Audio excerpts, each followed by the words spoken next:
Buenas tardes, mi nombre es Marta Ligia Díaz Torres, doctorando en Educación de la Universidad Pedagógica Experimental El Libertador de la República Bolivariana de Venezuela. En este espacio voy a compartir con ustedes algo acerca del libro El sujeto y el poder de Michel Foucault. Iniciando, voy a tratar algo sobre Michel Foucault. Él nació en Poitiers, Francia, el 15 de octubre de 1926 y murió en París el 25 de junio de 1984.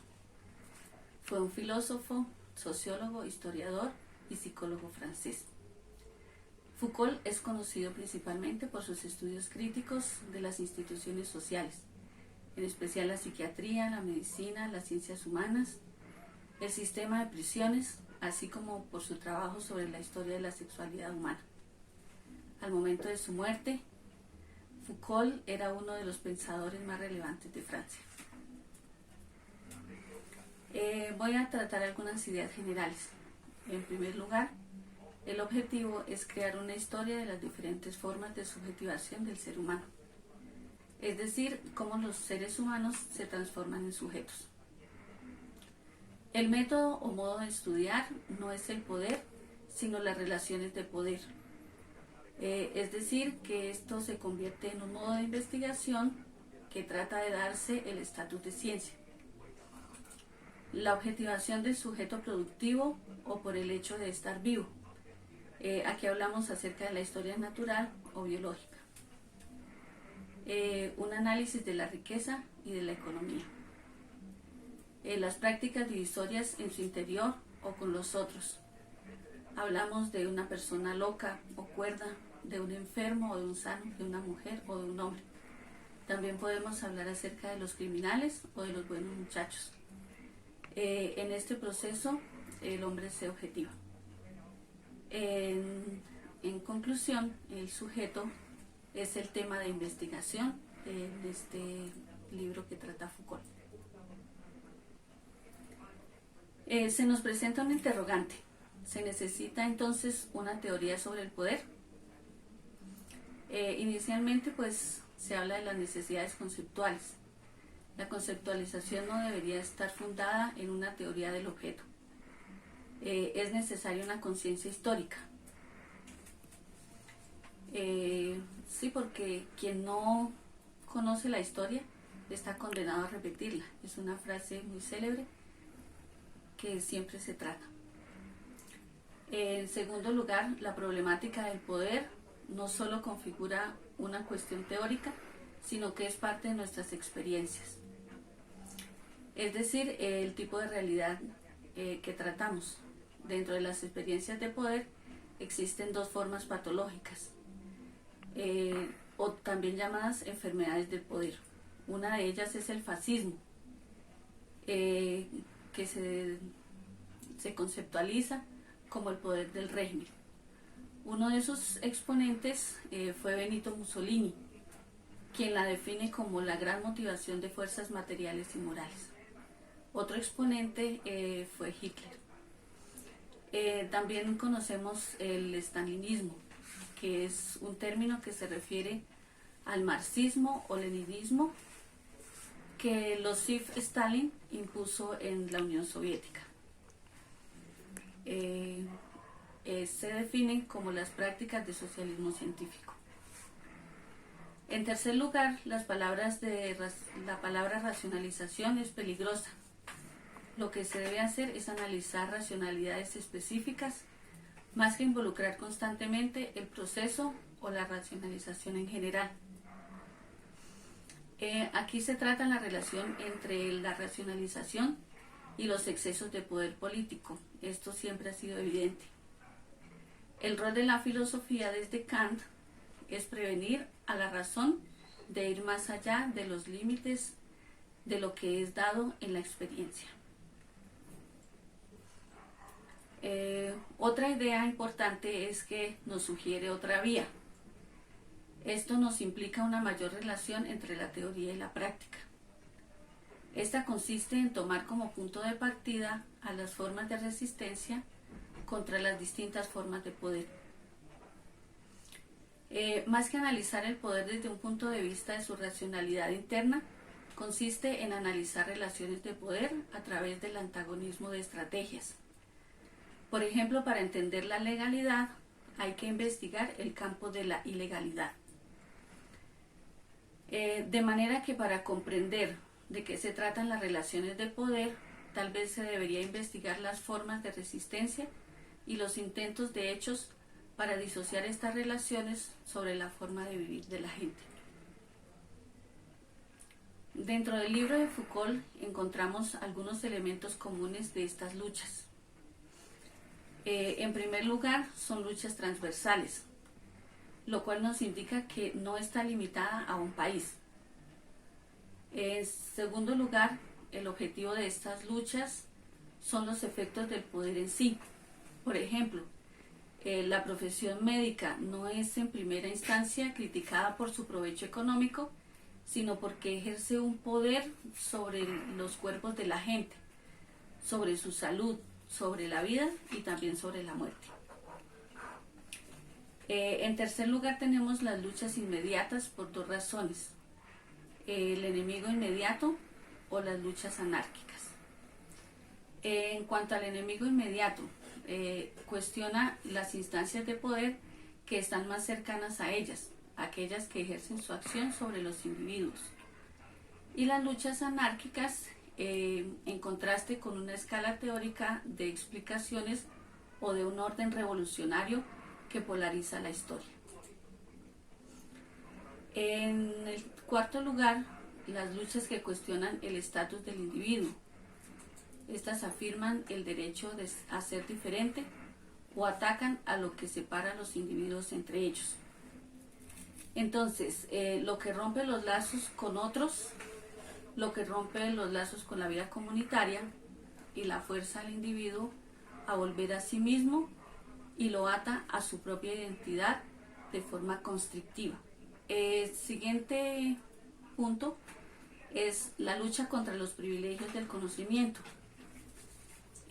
contra los efectos del poder que están ligados al conocimiento, a la competencia, la calificación, es decir, en contra del régimen del saber.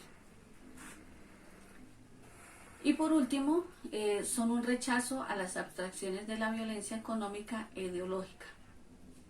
Entonces ahí surge la pregunta de quiénes somos. Por lo general se ignora quiénes somos individualmente.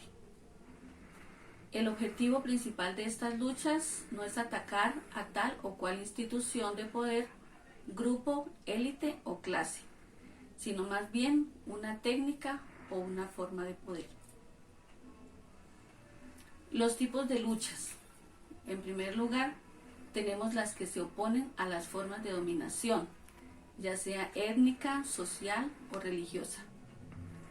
Entonces, esta lucha es contra las formas de dominación y explotación que no han desaparecido aún. Se han dado desde historia muy remota. Son fenómenos derivados o meras consecuencias de otros procesos económicos y sociales, como las fuerzas de producción, las luchas de clase, la estructura ideológica. Por ejemplo, el Estado es percibido como un tipo de poder político que ignora a los individuos. La segunda clase de lucha son las que denuncian las formas de explotación que separan a los individuos. Por ejemplo, la religión es una forma de poder que no atiende solamente a la comunidad en su globalidad, sino que a cada individuo en particular durante su vida entera. La religión es individualizante, porque, por ejemplo, siempre nos han dicho nuestros antepasados que Dios nos juzga única y exclusivamente por nuestros errores, por nuestros pecados, ¿sí? La tercera son las que combaten todo aquello que ata al individuo a sí mismo y de este modo lo somete a otros. Es decir, lucha contra la sujeción, contra las formas de subjetividad y de sumisión. En conclusión, podría ser que el problema político, ético, social y filosófico de nuestros días no es tratar de liberar al individuo del Estado y de las instituciones del Estado, sino liberarnos de ambas, del Estado y del tipo de individualización que está ligada al Estado. Surge otra pregunta de cómo es el ejercicio del poder. Entonces ahí se habla de un cómo, no en el sentido de cómo se manifiesta, sino de por qué medios es ejercido el poder y qué sucede cuando los individuos ejercen el poder sobre otros. Por ejemplo, aquel que se ejerce sobre las cosas y da a su vez la habilidad de modificar, usar, consumirlas o destruirlas. Lo que define una relación de poder es que es un modo de acción que no actúa de manera directa e inmediata sobre los otros, sino que actúa sobre sus acciones, una acción sobre la acción, sobre acciones eventuales o actuales, presentes o futuras. Algunas críticas en relación a la suposición de un poder fundamental, eso es darse a sí mismo como el objetivo de análisis de las relaciones de poder y no el poder en sí mismo.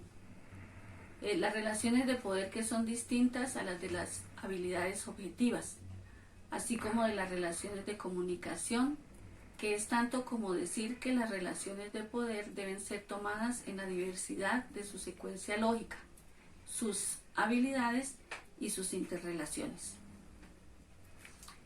Tomamos, por ejemplo, una institución educativa, ¿sí? La distribución de su espacio, las regulaciones mediante las leyes que lo gobiernan, su vida interna, las diferentes actividades que se organizan allí, por ejemplo, las izadas de bandera, las diferentes personas que viven o se encuentran o que cumplen una función en la comunidad educativa. Por ejemplo, el rector, la secretaria, los docentes, los estudiantes, los padres de familia.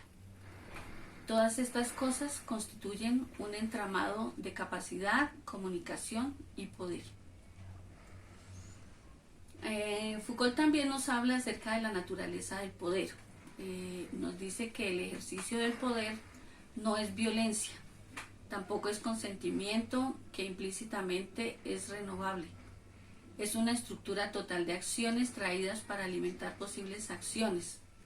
Él incita, induce, seduce, hace más fácil o más difícil en el extremo. Él constriñe o prohíbe, absolutamente. Es a pesar de todo una forma de actuar sobre un sujeto o sujetos actuantes en virtud de sus acciones o de su capacidad de actuación, es decir, que es un conjunto de acciones sobre otras acciones. Podemos decir ahí que el poder existe no solamente cuando es puesto en acción, no es una renuncia a la libertad, una transferencia de derechos. La palabra gobierno debería considerarse en su más amplio significado. Es estructurar el posible campo de acción de los otros. Cuando se caracterizan esas acciones como el gobierno de los hombres por los hombres, en el sentido más amplio de este término, se incluye un elemento muy importante, que es la libertad. Realiza también un análisis del poder. En esto tenemos 5 criterios muy importantes. El primero es el sistema de las diferenciaciones. En este, el hombre es sociable por naturaleza. No puede existir una sociedad sin las relaciones de poder, pero cada vez es más políticamente necesario un análisis de las relaciones de poder en una sociedad dada. Sus formaciones históricas, sus fuentes, su fortaleza o fragilidad, las condiciones necesarias para transformar algunas o abolir otras. En segundo lugar, los tipos de objetivos impulsados por aquellos que actúan sobre las acciones de los demás. Por ejemplo, el mantenimiento de los privilegios, la acumulación de beneficios, la puesta en funcionamiento de la autoridad estatutaria, el ejercicio de una función o de un comercio. En tercer lugar, los medios de hacer existir las relaciones de poder. Por ejemplo, bajo la amenaza de las armas, por los efectos de la palabra, por medio de las disparidades económicas, por medios más o menos complejos de control. También puede ser por sistemas de vigilancia. En cuarto lugar, las formas de institucionalización. Por ejemplo, las estructuras jerárquicas cuidadosamente definidas, una autonomía relativa en su funcionamiento, tales como son las instituciones de enseñanza o las instituciones militares, como la policía, el ejército, o el Estado con sus diferentes estamentos, por ejemplo, el presidente, el Senado, la Cámara. En quinto lugar, los grados de racionalización. El ejercicio del poder no es un hecho desnudo, un derecho institucional o una estructura que se mantiene o se destruye. Este es elaborado, transformado, organizado y se asume con procesos que están más o menos ajustados a la situación. En conclusión, para Foucault, el sujeto es el depositario de todas las condiciones económicas y sociales que se incorporan en el individuo. A través de su vida y obra, Foucault plantea al menos 3 comprensiones del poder. En primer lugar, el poder como represión. Este se deriva de un análisis arqueológico basado en el temor. En segundo lugar, el poder como relaciones de fuerzas. Este se realiza mediante un análisis genealógico, mediante el significado de las prácticas sociales. Y en tercer lugar, el poder y la libertad, analizado desde la ética y la estética de la subjetividad. Esta fue mi presentación, espero haya sido de su agrado. Que tenga muy buena tarde y muchas gracias.